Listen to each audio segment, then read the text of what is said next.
ရဲမငံနဲ့ငါးငံပြာရည်လေးတွေကိုသုံးရင်ပိုပြီးကောင်းပါတယ်ရှင်ဒီမှာအခုဒီငံပြာရည်လေးကိုသုံးပြီးချက်ထားပါတယ်ဒါကတော့မကြီးတီအနှစ်ဘူးရဲ့ပုံလေးပါကြက်သွန်လေးတွေပပလီးထားမယ်ကြက်သွန်ဖြူလေးလည်းပပလီးထားပါမယ်ဒီမှာအိမ်မှာပဇွန်6တွေပြတ်နေလို့ရှိတဲ့ပဇွန်6မုတ်ကိုပဲသုံးပြီးချက်ထားပြီးမယ်ပဇွန်6အကောင်လေးတွေကိုတနားရီလောက်ရေးစိမ့်3ပုံ2ပုံလောက်ကိုမညက်တညက်ကြိတ်တာပဲဖြစ်ဖြစ်ထောင်းတာပဲဖြစ်ဖြစ်လို့ကျန်တဲ့တပုံအကောင်တိုင်းလေးထည့်ပြီးတော့မှသုံးနိုင်ရင်ပို့ပြီးတော့မှကောင်းပါတယ်ရှင်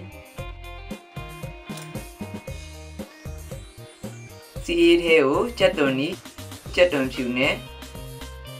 ငရုတ်ဒီအကြမ်းဖက်လေးတွေထည့်ပြီးတော့မှအလေလက်မီနဲ့တေထားမယ်ပူလာပြီဆိုရင်လိုတလုံးမှွေကြောပါမယ်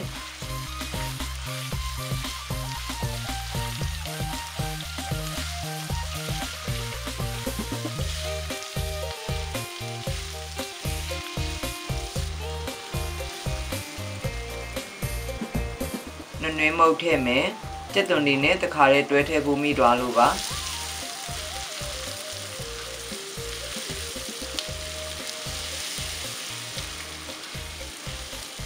ကြက်သွန်လေးတွေပြုတ်ကြီးကျလာပြီး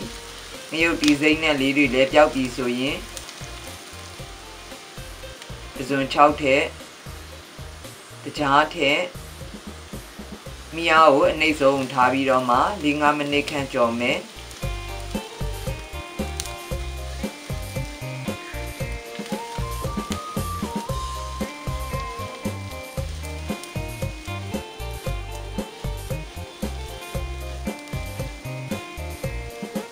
ပဇွန်6လေးတွေ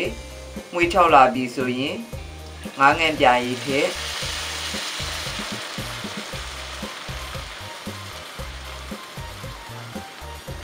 ရေထည့်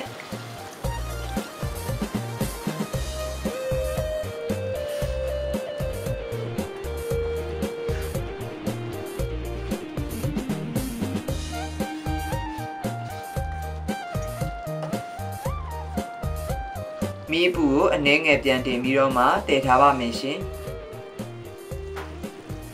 တည်ထားတဲ့အတော်အတွင်းမှာလိုတလိုမှွေပေးမယ်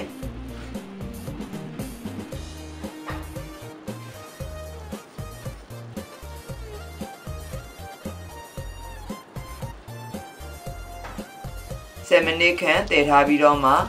ဒီလိုလေး6လာပြီဆိုရင်မကြီးတီအနှစ်လေးကိုလိုတလိုချင်းချင်းထည့်